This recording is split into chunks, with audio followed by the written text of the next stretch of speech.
Hello, I'm Sheriff Rambosk, and I want to welcome you to On Scene.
Hello, my name is Scott Peterson. I'm a detective with the Collier County Sheriff's Office assigned to the Special Victims Unit. I'm here to talk to you today about a 2010 missing person case involving Marie Deli. Marie was 34 years old. She had been married since 2006, had 4 children, and was an employee at the Walmart on the East Trail. I began my investigation and I learned the following. On May 17, 2010, at 8:30 in the morning, Marie was dropped off at the Walmart by her husband. She completed her workday, exited the Walmart at approximately 4:30 in the afternoon, and has never been seen again. Upon speaking to the employees at Walmart, I had learned that Marie had asked for the next day off to take her child to a doctor, but she never made that doctor's appointment either. On May 19th, 2010, the Walmart called Marie's husband to ascertain why she didn't show up to work and to see if she was sick. Marie's husband at that time reported the incident to the sheriff's office and reported Marie as a missing person. What I subsequently learned is there had been a history in the past whenever Marie and her husband were having marital difficulties where she would take off for a couple days and not tell him where she was going, but she would always tell her family and her children. However, in this particular incident, she didn't tell anybody, including her family and her children. Marie had no cellular phone. She had no bank accounts other than her debit card, and she was on social media, but she had not contacted anybody on her social media. We checked with her friends, we checked the hospitals, we checked her travel to see if she traveled outside of the USA back to her home country of Haiti. All those yielded negative results. Interior and exterior cameras were checked. The exterior cameras showed a vehicle of interest pulling into the parking lot about the time that she left work, and it also showed a similar vehicle going through the toll booth at the 101 mile marker eastbound towards Miami on I-75. We conducted multiple interviews in this investigation. We also interviewed Marie's husband. However, inconsistencies with his statements and what our investigation revealed has not allowed us to eliminate him as a person of interest at this time. We also entered Marie's DNA into the national database. Since Marie disappeared in 2010, she has not contacted her family, her friends, her 4 children, or accessed any of her bank accounts. This case remains open. We regularly look for new leads, regularly contact the family to see if they've heard anything about Marie. They continue to remain very worried about her whereabouts and what happened to her. We're asking you as members of the public to contact the Collier County Sheriff's Office if you have any information at all that can help us locate Marie. Please contact the Collier County Sheriff's Office at area code 239-252-9300, and thank you for your assistance.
Prescription drug abuse is more dangerous and addictive than you think.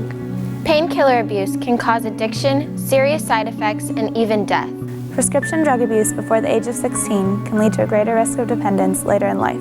Painkiller abuse may lead to lack of energy, Sudden mood swings, Nausea and vomiting. irritability, and anger.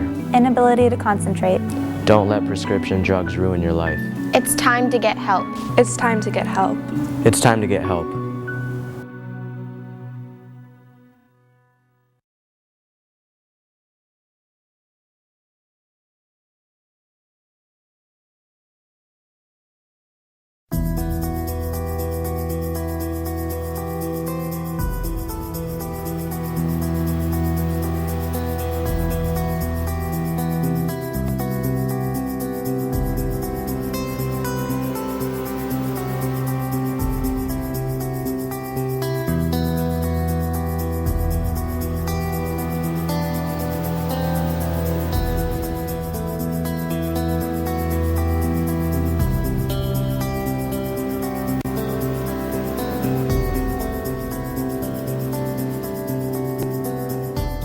Good afternoon, sir. I'm Corporal Smith with the Collier County Sheriff's Office Traffic Enforcement Unit. The reason why you're being stopped today is you've been weaving all over the road. Everything okay? Yeah. Okay. You have your license, registration, and insurance that I can see, please? Yes,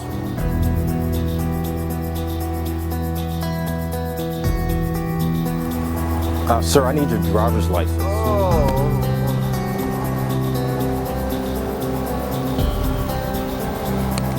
All right, Mr. Johnson, I also need your registration, proof of insurance, please. I don't know where it's at. You don't know where they are? No, sir. Okay. Have you been drinking all today, Mr. Johnson? No, sir. You haven't had anything to drink at all? 1 or 2 beers. Yeah, you had 1 or 2 beers? Yeah. All right. Well, sir, if you don't mind, if you can cut your vehicle off for me, please. And I'm gonna have you step out, okay? You all right? Yes, sir. All right, Mr. Johnson, if you can step to the rear of your vehicle, please.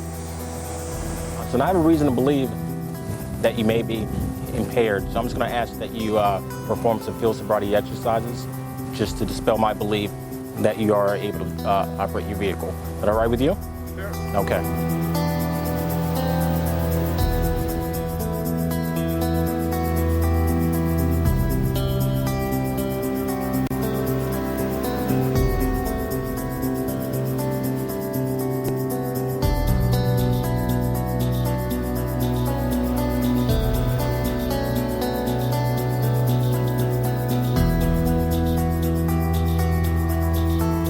Okay, Mr. Johnson, based on the performance of the field sobriety exercises, I do believe that you're impaired to the extent where you can't operate the vehicle safely. At this time, I am going to place you on arrest for driving under the influence. You can place your hands behind your back, please.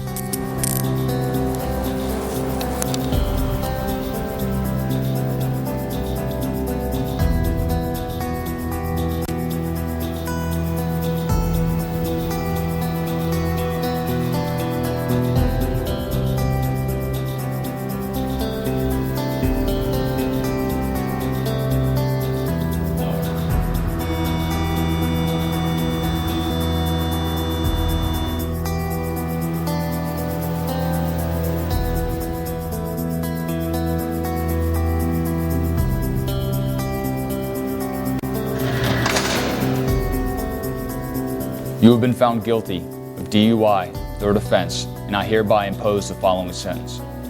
Adjudication of guilt, 12 months of probation with all the following terms and conditions. DUI school, alcohol evaluation following all recommendations, a victim impact panel, no possession or consumption of alcohol, no alcohol in your residence, no entering bars, taverns, saloons, pubs, or lounges, random testing at your expense, all costs, a fine of $5,000, a 1-year driver's license revocation, 2 years ignition interlock device, 10-day vehicle impoundment, and 1 year in jail.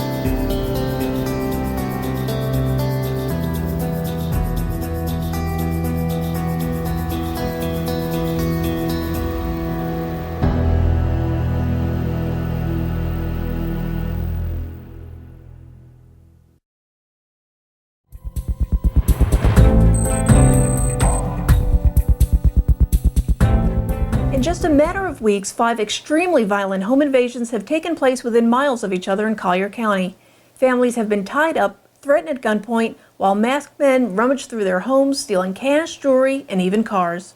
2 to 5 males wearing masks, dark clothing, long pants, long sleeve shirts, enter the houses in different ways. Sometimes they've come in by open or unlocked doors. Other times they've confronted the victims outside the house. The violent spree started in February when a family of 6, including 3 children, were bound while armed gunmen tore the home apart, stealing anything of value.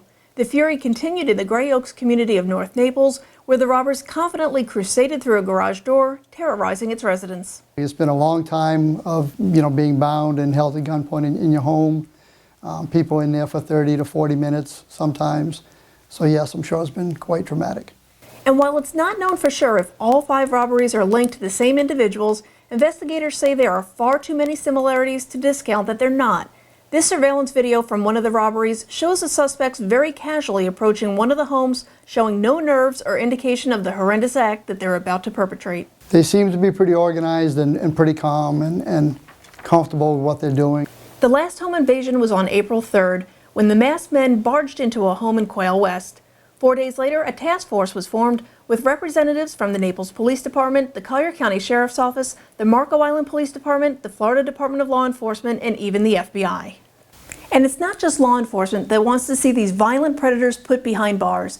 The residents of Collier County have put together an enhanced special reward just to make sure that these guys are put behind bars before they strike again. It's not just one neighborhood anymore, it's all the neighborhoods are coming together, the county's coming together collectively, providing tips to our agency. Investigators say task force members are working day and night, collaborating all known information, comparing notes in hopes that together they'll find these men and serve justice for each one of the victims. This is our main priority right now for the task force. This is our only priority, and this is what we're working on every day. But until these violent offenders are caught, investigators encourage residents to remain vigilant, locking doors and practicing some basic steps of safety to ensure that they don't become the next victim. Everybody has to be aware of their surroundings and certainly be alert for suspicious activity in the neighborhood. For Southwest Florida Crime Stoppers, I'm Trish Rout.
We hope you've enjoyed our program, and we look forward to seeing you next month.